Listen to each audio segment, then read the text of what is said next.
pash në rrjetet sociale me një gazetare që është për mua gazetare ndër më profesioniste që ka Shqipëria, quhet Klodiana Lala, që është më guximtarja ndër ne, edhe unë besoj te integriteti i saj. Ajo ka bërë një pyetje për ty, si i fitove gjithë të vota Sara. Ne po ja nisim këtu dhe pastaj po ecim me atë përballje që ti ke pas me Klodianën. Faleminderit njëherë për ftesën. Qëndroj dhe bie dakord me çfarë ju thatë për kolegën tuaj. Absolutisht nuk kam asnjë kundërshtim në ato çfarë thatë. Dhe pikërisht për këtë, edhe unë pres që Klodiana të jetë shumë profesioniste edhe në këtë aspekt, edhe në një akuzë që është bërë dje në emrin tim se ajo është kërcënuar apo është ndjerë kërcënuar nga persona që lidhen me mua, unë do dëshiroja shumë që ajo të tregonte mbi integritetin e saj si gazetare, por edhe si grua, dhe të mundet që ta bëj publike në fakt të skandal të madh që ajo pretendon se ka ndodhur, sepse për mua është skandal i madh. Për sa i përket pyetjes të vazhdueshme që Klodiana ka për mua, unë nuk di nëse ndonjë deputet tjetër do mund të kthej përgjigje pyetjes se si ka marrë votat që ka marrë, se kjo është një pyetje të cilën nuk do ta konsideroja pyetje. Kjo është një pyetje për të vënë në vështirësi për gjëra që ti i ke në mendje por që nuk ekzistojnë. Ka organe kompetente, mund të shkojë Klodiana lirisht në KQZ të verifikojë mandatin tim, nëse ajo ka prova mbi çfarë thot. Gjithashtu ka organe tjera kompetente drejtësisë ku mund t'i drejtohet ajo dhe gjithë tjerët, por të shprehësh shumë çka pa pasur një fakt dhe pa pasur diçka konkrete, kjo është vetë dëmtim i imazhit tim si vajzë, si grua dhe pastaj si politikane, se kam shprehur shumë herë që në fakt nuk më intereson shumë kjo e fundit, sa më interesojnë këto dy të parat. Unë jam vajza e dikujt, jam nëna e dikujt, bashkëshortja e dikujt dhe gjithë ky linçim publik i bërë karshimeje sidomos duke lidhur emrin tim me grupe të caktuara që nuk kanë kurfar lidhje me mua dhe me familjen time, është bërë sot dhe është kthyer sot jo vetëm me një problem timin personal, por po kthehet në një situatë tragjike komike, do thoja, ku nuk po ndaj më ku është e vërteta, ku është batuta, ku është ironia dhe çfarë arrihet me gjithë të tymnaj. Më lër të ndërhyj pak në këtë pjesën e sqarimit të burimit. Është fjala për disa fansa, quhen kështu, besoj se unë jam shumë e vjetër në këto punë të teknologjisë, jo aq e vjetër sa mos par Facebook, po quhen fansa dhe nuk kanë ndonjë emër tjetër. Besoj që janë kundërvën Klodianës në statusin që ajo ka bërë drejtuar ju, me pyetjen drejtuar ju, dhe janë kërcënime nga ata.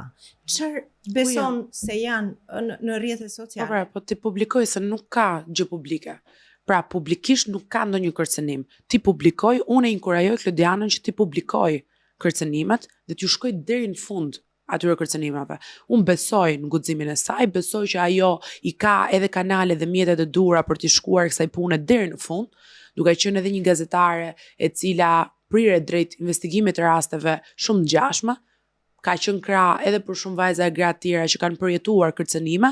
dhe shpresoj dhe besoj se do bëjë të njëjtën gjë, sidomos sot që bien lëkurën e saj. Dhe unë do të isha shumë e lumtur nëse ajo do ta bënte këtë betejë. Do ta inkurajoja dhe do ta mbështesja pa diskutim. Doja të dija si ndihesh ti Sara kur në rastin, jo vetëm për rastin konkret, nëse do t'i lexosh ato mesazhe, por dhe të tjera, kur një ushtri njerëzish që quhen fansa të dikujt, të një politikani ose në raste të tjera të ndonjë figure tjetër, i sule një individi i cili mund të qellojë të jetë gazetar ose diçka tjetër. Si ndihesh ti kur i shef këto ushtrit? Ne i quajmë edhe patronazhist, me thënë drejtën. Edhe janë linçues edhe kërcënues. Unë, me thënë drejtën, mendoj që nuk jam personi i duhur për të bërë këtë pyetje, për vetëm fakt se shumicën prej tyre unë i kam sot në rrjetet sociale nga mëngjesi deri në darkë. Kërcënimet dhe mallkimet që unë marr sot si vajzë dhe si grua,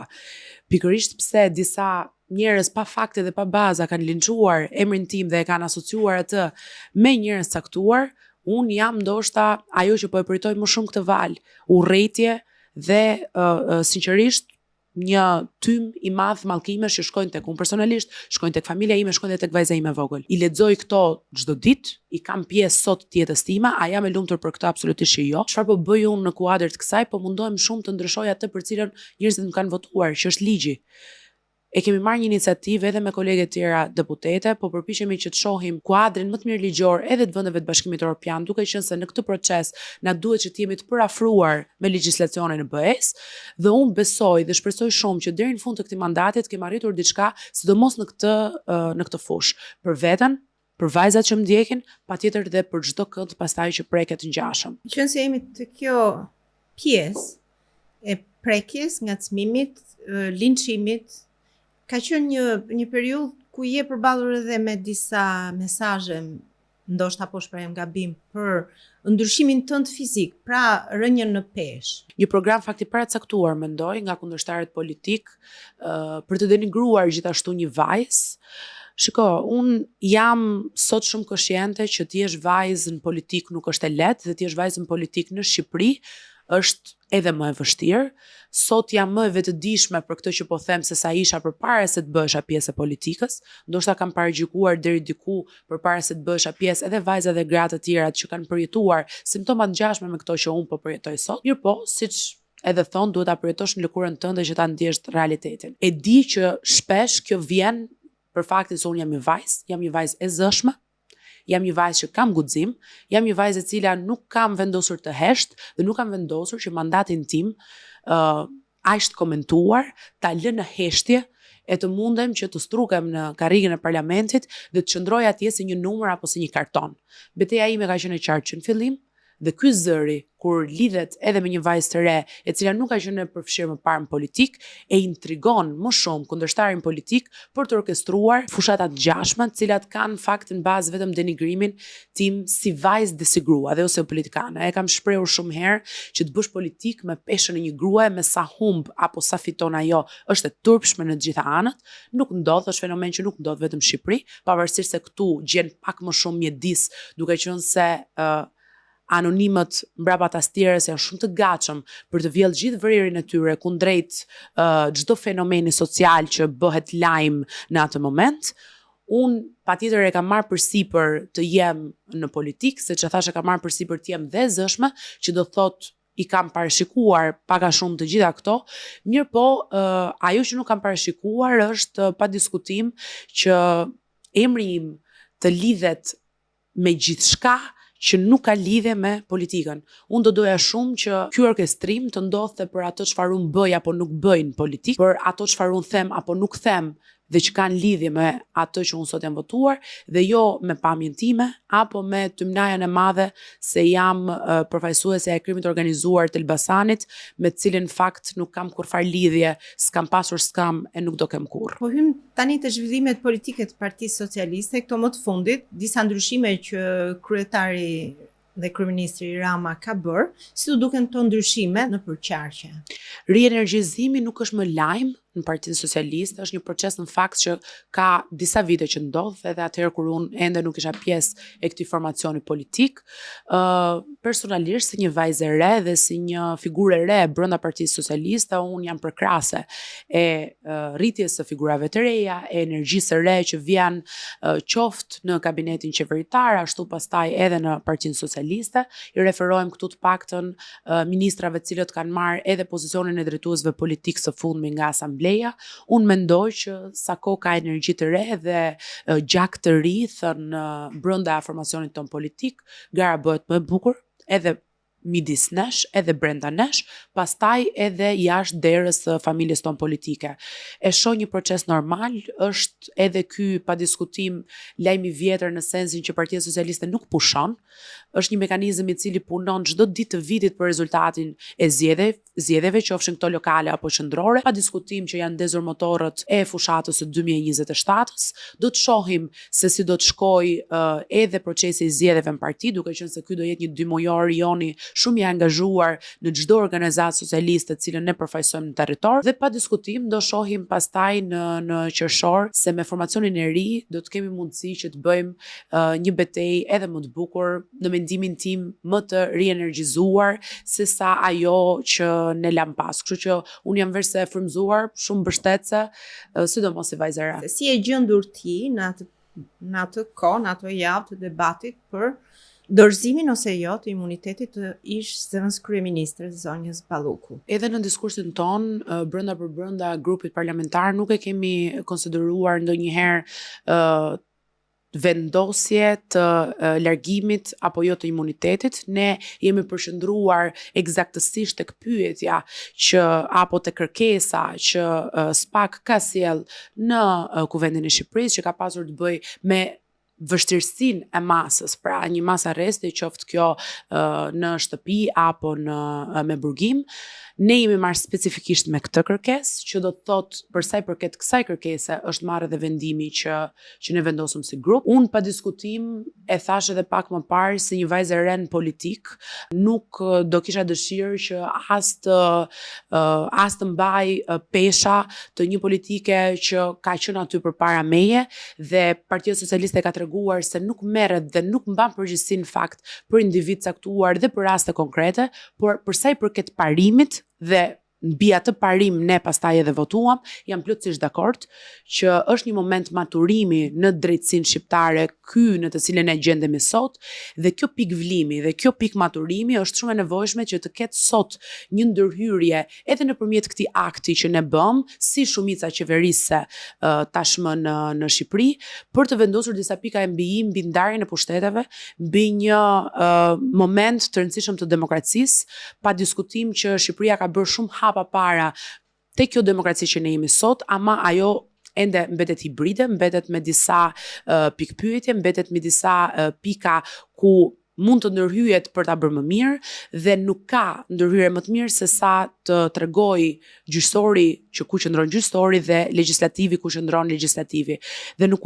kuadër të gjithë kësaj, unë mendoj se pa diskutim vendimi jon i unifikuar si grup bëri një kontribut edhe në këtë përpjekje. Pse mendon Sara se munguan këto pika mbi i në raste të tjera të ngjashme, pararendse, për momentet vërtet të ngjashme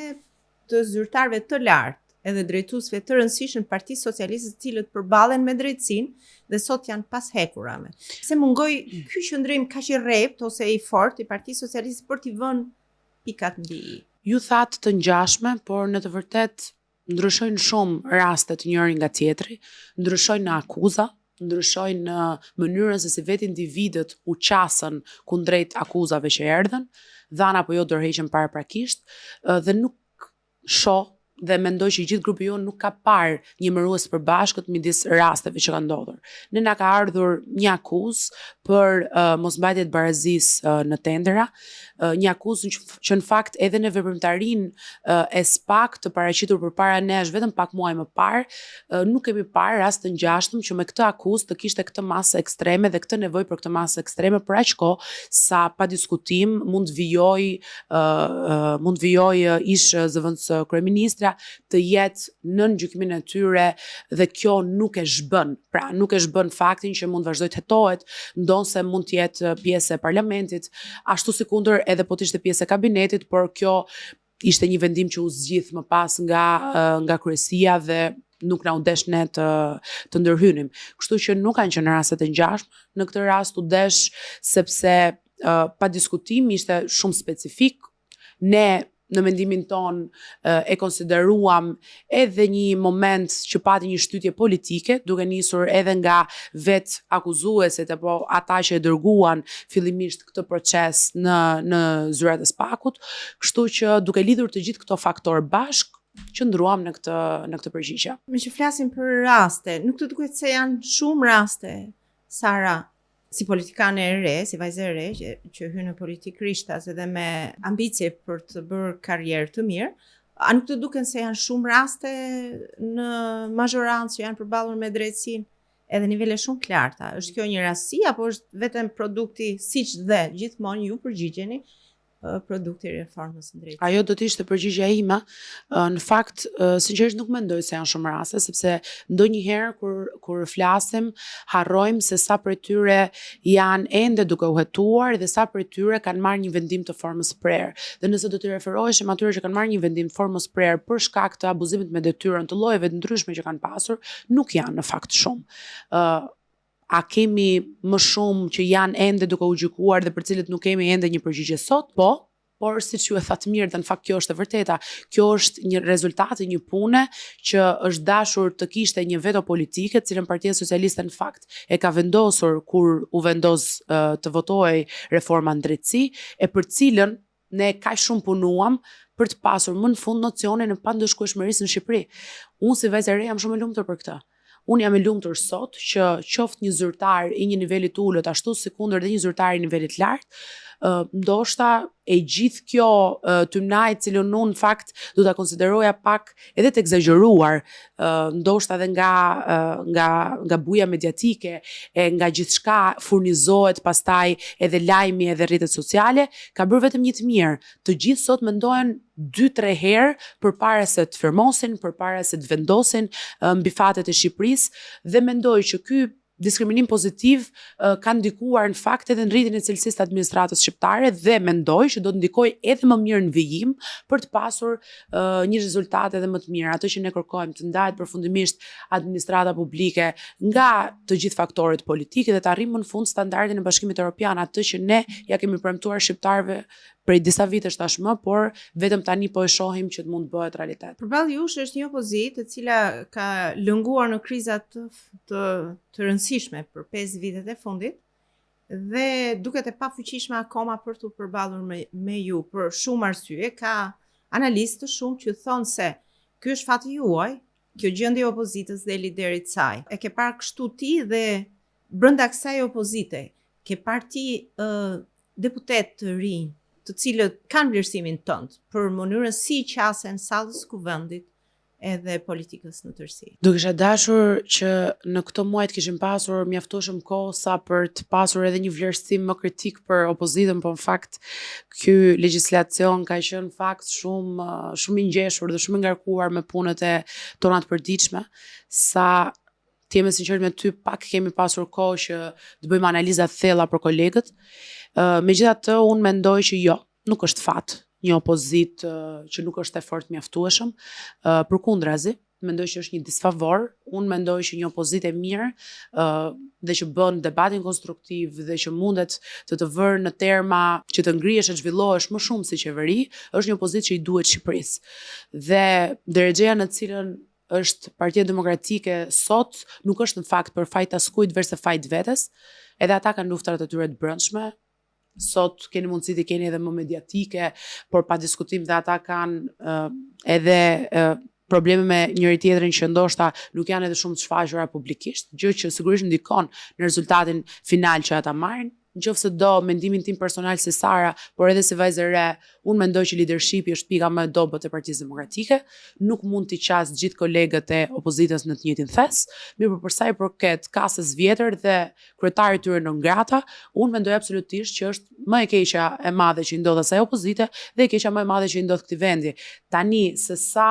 prej tyre e mendojnë këtë dhe nuk e artikulojnë, e sa prej tyre e mendojnë dhe kanë guximin të artikulojnë vetëm pak, kjo është një gjë që i përket atyre dhe në fakt nuk i përket Partisë Socialiste. Partia Socialiste i bën nder vetëm në ca numra kjo gjendje e tyre. Në ca numra më shumë, në një epërsi më të mirë për sa i përket përqindjeve në fund tek votimet, por unë do të kisha dashur që për Shqipërinë dhe për shqiptarët opozita të kishte qenë më e fortë, më e mirë, më konstruktive dhe ne të kishim bërë një betejë shumë më dinjitoze me njëri tjetrin. Nuk më the një emër që mund të duket se është ndryshe nga të tjerët, po të pyes për Partinë Socialiste të 10 vite më përpara. Ka qenë një elit, nuk e di sa e ke ndjekur ose sa ke pasur mundësi ti se po të flas me ti. Patjetër. Të lexosh fjalime, se unë i mbaj mend si gazetari, kanë qenë fjalime shumë të mira dhe çfarë janë ose cilat janë ato figura që të kanë inspiruar më shumë ty si politikane e re në Partinë Socialiste. Nuk do të them emra jo për të shmangur pyetjes tënde, por sepse kjo që po të them është e sinqert dhe uroj që do të çojë sinqeritetin nëpërmjet asaj që po them. Nuk kam ecur në fakt as në jetë, as në politik me shembuj. Unë e kam ndjekur politikën, kam qenë gjithmonë një po themi mbështetëse e figurave të grave në Partinë Socialiste, sepse për hir të vërtetës, sot që flasim, fushia më e madhe në Partinë Socialiste janë gratë, jo vetëm gratë që na mbështesin, por edhe gratë që janë pjesë e strukturave tona dhe gjithë niveleve pastaj të partisë. Ato kanë bërë një betejë pa diskutim shumë më të vështirë se betejën që bëj unë te kolegët e mia sot.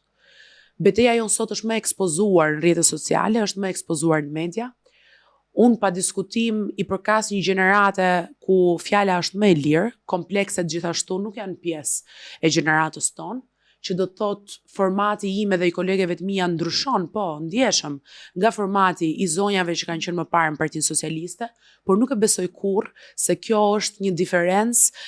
për sa i përket nivelit intelektual apo për sa i përket niveleve tjera të përfaqësimit, aq sa besoj që është një krahasim dhe është një ndryshim brezash dhe është pa diskutim një përfaqësim drejt për drejt që ne i bëjmë brezit tonë. E kam parë dhe e kam ndjerë gjithë revoltën edhe në rrjetet sociale që vjen për mua, që vjen për koleget mia, siç mund të jetë Zeqineja, Kinduina, vajzat zëshme që brenda natyrës tyre janë munduar që të japin dhe përgjigjet e tyre.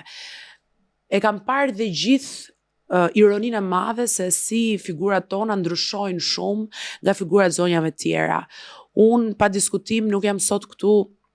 për të mbrojtur veten se më duket sikur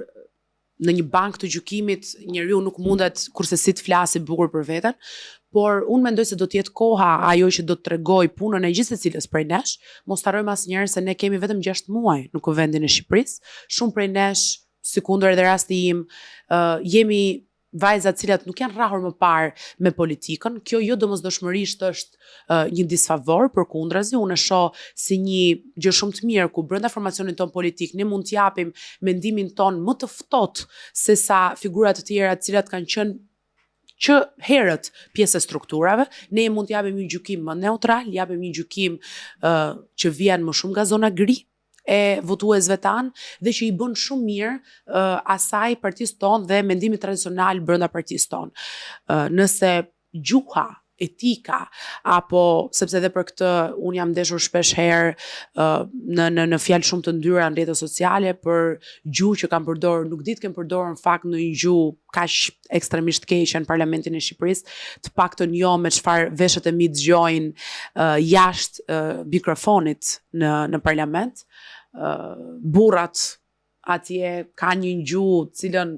unë nuk e kam dëgjuar dhe s'kam pasur shansin ta dëgjoj as në ambientet ku kam jetuar, as në ambientet ku jam shkolluar, e as në ambientet ku kam kaluar rrugëve të qytetit, por e kam gjetur në parlament fatkeqësisht. Gjuha denigruese me të cilën unë thërritem e njollosem sa herë që shkoj drejt foltores për të folur për një projekt ligj që kam për të mbrojtur është jashtë çdo imagjinate. Mirëpo kur një vajzë vendos të shtypë mikrofonin edhe të thotë të vërtetën e saj pasi ka ndjer gjithë llumin që i ka ardhur 4 muaj rresht, unë kuptoj që shënjestrohet ajo vajzë dhe do ta marr përsipër këtë. Dhe vetëm për ta bërë këtë betejë do ta marr përsipër edhe krahasimin që më bëjnë me zonjat e nderuara që kanë qenë pjesë e Partisë Socialiste apo dhe me figura tjera. Dhe mendoj se do të jetë koha ajo që do të tregoj nëse ky zërim sot ndoshta edhe pa ca filtrat nevojshme, sepse politika nuk ka pse të jetë kaq politikisht korrekte në mendimin tim, por duhet të jetë më afër realitetit. Do jetë koha ajo që do gjykoj pastaj nëse versioni jon, ajo që ne kemi të çuar në Parlamentin e Shqipërisë, ka vlejtur apo jo. Në këtë pikë që jemi, mendimet mund të jenë shumë të ndara. Edhe në atë kohë, unë i kam ndjek parlamentet edhe i mbaj mend personalitetet njerëzit që kanë qenë në skalionin e parë të politikës edhe por pas tyre, pas skalionit parë, qofshin të femra apo burra apo gra politike, ishin disa të tjerë që kur kuptonin se ka pas edhe atëherë që nuk kuptonin mirë pse ishin aty, sepse zhvillimet politike sillnin në parlament të ndryshëm, por heshnin, nuk flisnin. Nuk e di sa i shërben imazhit të një vajze të re në politik, qasja që ka Zeqine, si e kam emrin, sepse për fat keq edhe unë nuk jam fare dakord me këtë pjesë, nuk po vjen mirë, edhe nuk kam ndërmend ta përdor. Kështu po duke e përdorur gjithmonë Zeqineja, i kemi lënë më një mbi emrin. A është kjo qasja më e mirë për të dhënë një model të vajzës së re në politik, përmes talljes, sepse ajo e ka nisë politikën me tallje, me stigmatizim. Edhe a mendon ti se është qasja më e mirë kjo e talljes kundër kujtdo qoftë, cili do qoftë ai që është objekt i talljes së kësaj deputetje të re që premton për të ardhmen. Mendoj që pa diskutim vlen më shumë që të pyesni vetë kolegen për qasjen e saj dhe për mënyrën se si ajo ka vendosur që të bëj politikë, si të futet në politikë, si të mbijetojnë politikë dhe pastaj vendimet janë shumë personale në këtë pikë brenda karakterit gjithë secilit edhe brenda limiteve që ka gjithë secili. Megjithatë, meqense ma bëri këtë pyetje dhe unë nuk kam sepse i shmangen për asnjë arsye, përgjigjja ime është një dhe e thjeshtë, secilin politik zgjedh versionin e vet. Unë nuk mendoj se Zëgjineja ka tallur më shumë se ç'është tallur. Këtë nuk e mendoj. E mendoj gjithashtu që ka pasur një armat burrash dhe kur konsideroj këtë burra dhe gra në fakt nuk e bëj pa dashur, po e bëj me dashje mshimin e kësaj historie, sepse nuk e di nëse e njëjta gjë ndodh me kolegun e saj që është po ashtu deputeti Lushnjës nga krau tjetër, zoti Korreshi, i cili gjithashtu përdor një gjuhë shumë tallëse dhe përdor një gjuhë cilën as nuk është të përshtatshme në Parlamentin e Shqipërisë apo dhe në komisionet përkatëse ku ai vendos reagoj dhe nuk kam parë këtë lumë reagimesh për të, nuk kam parë që të shënjestrohet dhe as të vendoset emri i tij për të kthyer në një fenomen social, ashtu siç ka ndodhur me kolegen, me Zëgjinen, kështu që pa diskutim kemi një ndarje këtu të vajzave dhe burrave. Fatkeqësisht është, por ky është realiteti dhe mendoj që jemi shumë të ashpër kur gjykojmë një vajzë të re, sikundër duhet jemi, nëse po kaq kritik, duhet jemi atëherë duke i vendosur një filtr dhe një optik të gjithë përfaqësuesve në Parlamentin e Shqipërisë. Unë kam parë një gjë këto kohë që është shumë interesante, sa herë kolegja Zëgjineja bëhet pjesë e foltores, por më ka ndodhur dhe mua kjo, nuk dua ta përjashtoj veten. Mediat dhe gazetarët janë shumë të prirur që atë fjalim ta ndjekin me një rigorozitet absolut për të gjetur një lapsus, një gabim gramatikor, apo ndoshta edhe një mënyrë pak më popullore të thënit gjëra dhe pastaj të bërin meme. Kam parë që nuk ndodh këto gabime kolegët e saj, deputet socialist, kryetar të komisioneve parlamentare. Dakor, gjë që nuk ndodh realisht për të tjerët. Aty janë 140 deputet e dashur dhe unë nuk kam parë asnjëherë që të merren në lupë dhe në filtr të gjithë fjalimet e deputetëve kur jam në sallë dhe dëgjoj edhe deputet me eksperiencë, cilët ngatërrohen me fjalitë e tyre. Por nuk është nam i madh dhe ndërkohë që je duke lexuar fjalimin të kalosh nga një fjalë në një tjetër është një gjë normale dhe jemi njerëz dhe na ndodh gjithëve. Ama kur i ndodh Zëgjines është lajm i madh, është denigrim i madh, apo dhe kur më ndodh mua, ndërsa kur i ndodh të tjerëve kjo nuk është. Unë kam parë formatin e një kryetare kuvendi e cila zhargonin e përdorte si e kishte më përmbar dhe zhelet përdoreshin në Parlamentin e Shqipërisë sikur t'ishin një gjë krejt normale dhe nuk mendoj dhe nuk ka bërë buj kjo lloj arrogance, ashtu sikundër bën sot buj fjalia që përdor një deputet e re e cila për hir të vërtetës se ka ardhur majt hundës me gjithë bullizimin e frikshëm që i bëhet në fytyrë dhe online. Kështu që në këtë betejë patjetër Zëgjineja është ajo që e prin betejën e saj personale, por si vajzë dhe si kolege, unë e mbështes gjithë luftën që asaj i duhet të bëj për gjithë këtë armat njerëzish që në fakt e kanë tiposur emrin e saj, formatin e saj dhe komunitetin që ajo përfaqëson në këtë lloj shkallë denigrimi për të bërë opozitë. Unë e kuptoj që opozita sot gjen pak vende, pak skuta dhe pak xhepa ku mund të përdori për tu faktorizuar pastaj politikisht, por përdorimi i vajzave nuk duhet jetë një nga kjo. Kanë gjetur terren, e kanë bërë edhe sa do bëhet. Dua të shëroj këtë pjesën tonë të mediave, pse ne kërkojmë lajmin të fjalimi i Zëgjines. Kur ne e kemi njohur për herë të parë Zëgjine Çavushin, e kemi njohur përmes videove bullizuese që ajo ka bërë herë e parë në jetën time që e kam parë si individ, ka qenë një video bullizuese që ajo i bënte një kolegut vet nga krahu kundërshtar dhe bashkë për këtë arsye që ajo ka lajm gjithmonë, ne gjurmojmë atë, sepse dhe ne jemi futur në kurthin e klikimeve, nuk për fat keq. Tani, unë dua të pyes ty për ndonjë reflektim, moment shumë të veçantë që të ka ndodhur pasi ti dole për herë të parë në atë sallë të vrazhd me burra dhe gra, shumica më të fortë Patjetër. se sa ju politikisht, edhe më shumë përvojë. Çfarë ka qenë ai reflektimi herës parë në podiumin e Kuvendit të Shqipërisë. Do kisha dashur që ajo sallë parlamentit ishte aq madhështore sa unë kisha menduar se ishte. Unë kam gjerë një peshë të jashtëzakonshme ditën e parë kur jam bërë pjesë, në fakt nuk kisha qenë ndonjëherë më parë brenda sallës, ndoshta as si nxënëse apo studente ku bëhen disa herë disa vizita, nuk më kishte rastisur, kështu që ishte hera e parë, dita e parë kur unë duhet të betohesha, kam pasur një emocion të jashtëzakonshëm, ndonse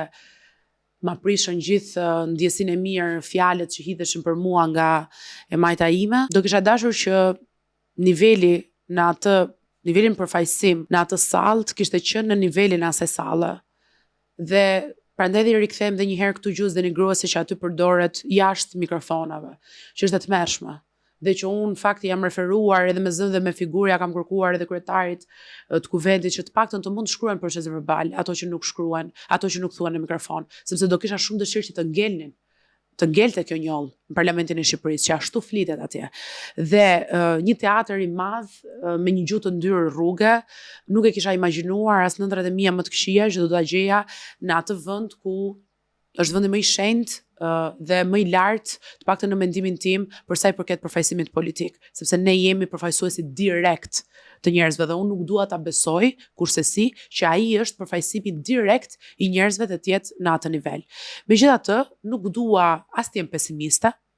Unë mendoj që demokracia vjen me cikle, mendoj që demokracia ka disa ulje dhe ngritje, disa dallg. Shqipëria është duke i kaluar dhe është krejt normale që të kaloj. Emancipimi vjen ndonjëherë nga sipër poshtë, por shumë herë edhe nga poshtë sipër. Kështu që unë dua të besoj se një shoqëri e cila shkon më shumë drejt vlerave demokratike, më shumë drejt rrugtimit tonë për Bashkimin Evropian.